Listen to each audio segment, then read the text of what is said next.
नमस्कार, आप देख रहे हैं समाचार वाले। मैं हूं आपके साथ असरार अहमद। आज हम आए हैं नॉर्थ दिल्ली विश्वविद्यालय के नॉर्थ कैंपस, जहां छात्र संगठन यूनिवर्सिटी रीओपन के लिए प्रोटेस्ट कर रहे हैं और पहले से लगातार प्रोटेस्ट करते आ रहे हैं। इनका प्रोटेस्ट काफी लंबा चला है और यहाँ जो वीसी है दिल्ली यूनिवर्सिटी का, अभी तक कोई सुनवाई नहीं है। दिवाली से पहले इन्होंने एक नोटिफिकेशन जारी किया था, एडमिनिस्ट्रेशन ने एक नोटिफिकेशन जारी किया था, जिसमें कहा था कि ये दिवाली के बाद यूनिवर्सिटी रीओपन करेंगे।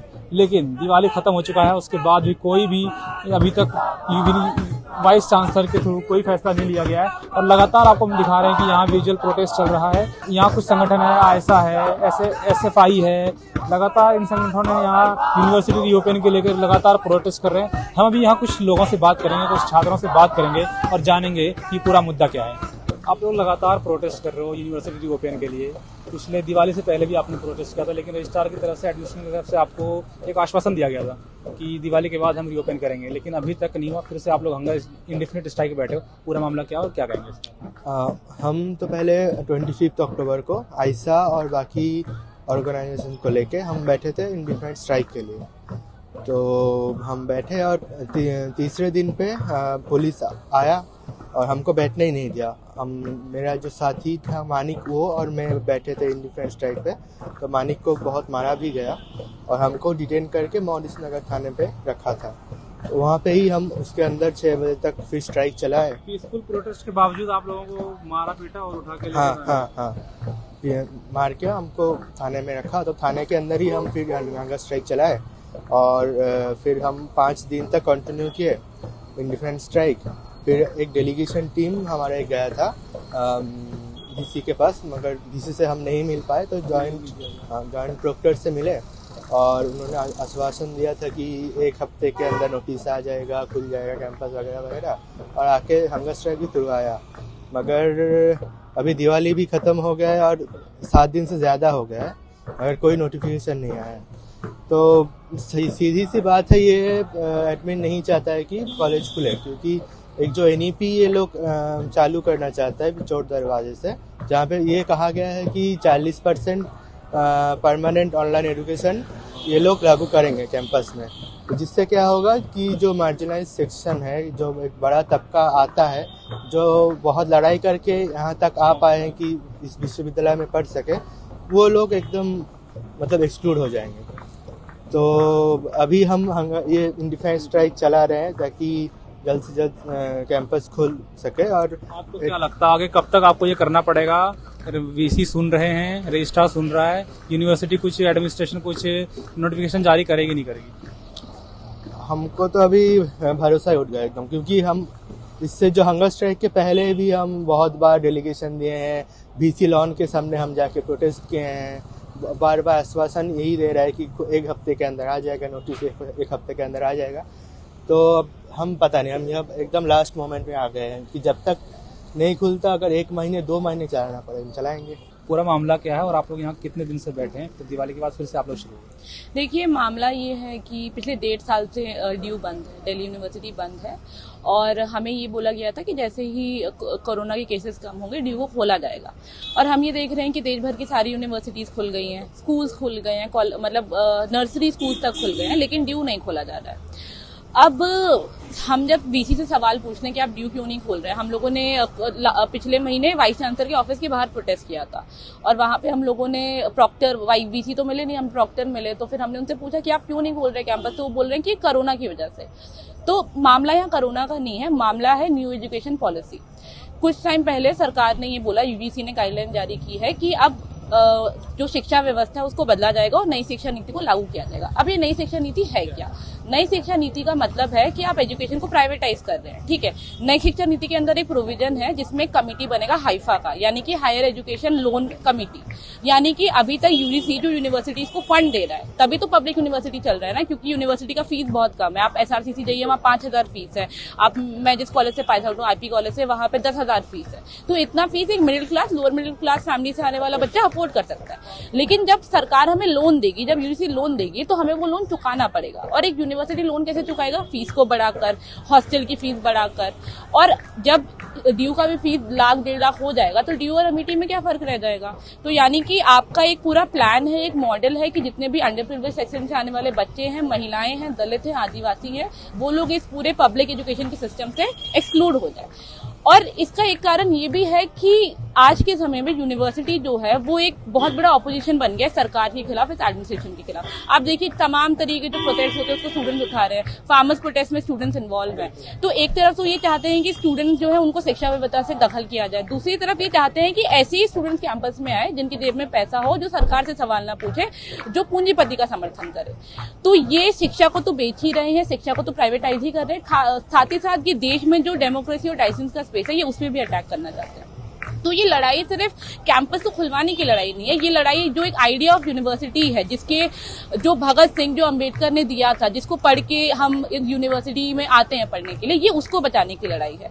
और देखिए कैंपस तो उनको खोलना ही पड़ेगा, हमें इनमें भरोसा नहीं है, हमें अपनी ताकत पे भरोसा है, अपनी यूनिटी पे भरोसा है। और ड्यू का तो इतिहास रहा है, ठीक है, 50-50 हजार की संख्या में यहाँ पे प्रोटेस्ट में बच्चे आए हैं और अभी तो ये आंदोलन चल रहा है। और देखिए हमारे पास कोई काम है नहीं, ठीक है, ऑनलाइन एजुकेशन से वैसे ही करियर बर्बाद हो गया है, क्लासेस तो कोई ले ही नहीं रहा है। पिछले 2 महीने से मैंने अपनी क्लास नहीं ली है। ऑनलाइन क्लासेस से तो नौकरियां भी नहीं मिल रही लोगों को कि कोरोना में आपने घर बैठे नौकरी तो आप छोड़ दीजिए, ऑनलाइन क्लास की वजह से जो ओबीई का सिस्टम आया, ओपन बुक एग्जामिनेशन का, तो मैं एकदम ऑनेस्टली बोलूंगी कि जब हम एग्जाम देते हैं तो पढ़ाई नहीं कर रहे हैं, वो किताब में से देख के लिख रहे हैं। तो हमारा लर्निंग प्रोसेस खत्म हो गया है, पढ़ने लिखने का जो हैबिट था वो खत्म हो गया है। तो हम उस डिग्री को लेके करेंगे क्या? नौकरी कहाँ जाएंगे जब हमें कुछ मिल ही नहीं रहा है? देखिए सबसे पहली बात तो ये है कि मैं गांव से आया हूँ, गुड़गांव में रहता हूँ।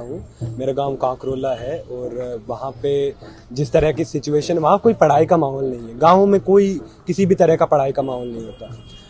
वहाँ है जातिवाद और ये ब्राह्मणवाद और इस तरह की चीज़ें। हम देखिए मैं आपको एक चीज़ बताता हूँ, मैं जब पढ़ाई करता हूँ तो पढ़ाई करते हुए लोगों सारे गाँव को पता है इस बारे में कि ये लड़का है और इस चीज़ में है, ये लड़का तो पढ़ाई करता है, ये सबको पता है उस बारे में।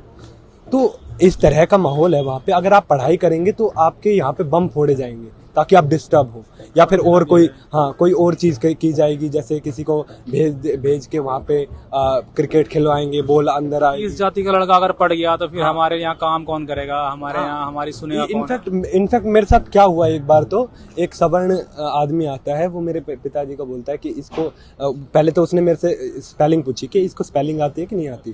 पहले मेरे से स्पेलिंग पूछी, मेरे नाम की स्पेलिंग बताओ, समुद्र नाम की। तो उन्होंने ये स्पेलिंग पूछवाई, मैंने बता दी। तो फिर वो क्या कह रहा है कि ये अच्छा पढ़ता है, इसको है ना झाड़ू के काम में लगवा दो, इसको सैनिटेशन के काम में लगा दो, ये अच्छा पढ़ता है। तो मेरे पापा को बोल रहा है। तो इस तरह की सिचुएशन है वहाँ पे।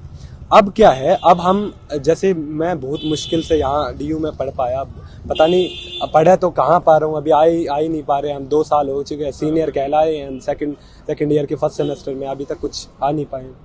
तो जैसे हम यहाँ पे आते हैं तो सबसे पहले तो क्या था कि मैं सरकारी स्कूल में पढ़ता था।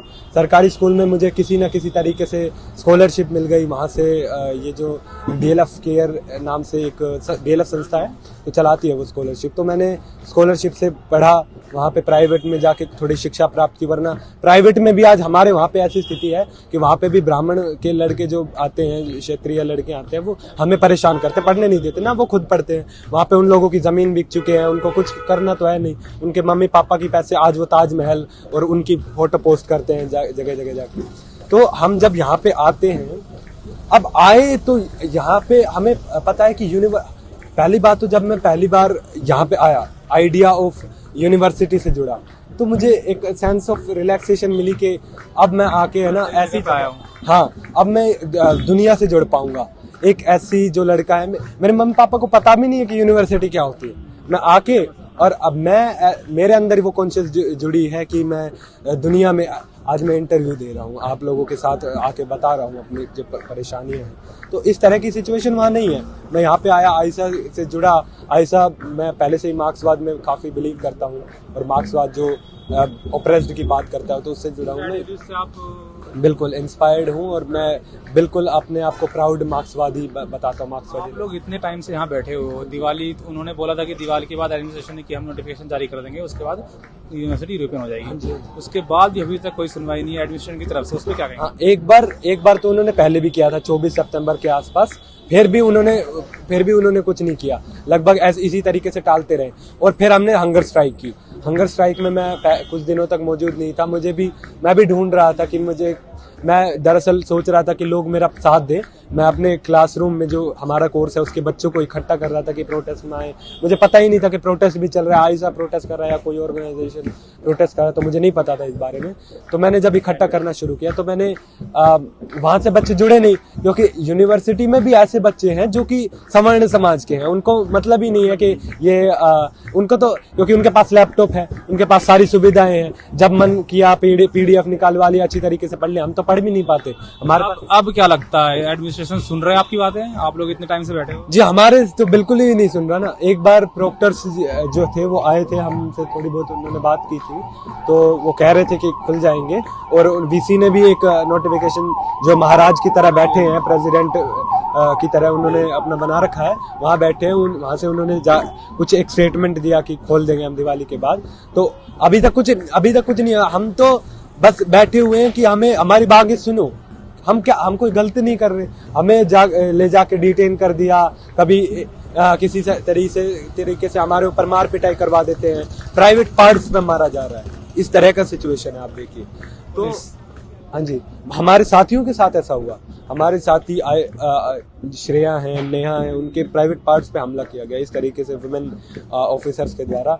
तो इस तरह की सिचुएशन आप देखिए। और हम बैठे रहेंगे जब तक हमारी मांगे पूरी नहीं होगी, जब तक हमारी यूनिवर्सिटी को हमसे अलग किया जाएगा, हमें पढ़ने नहीं दिया जाएगा। आज देखिए, ये लड़ाई ओपनिंग की नहीं है, ये लड़ाई है पढ़ने की।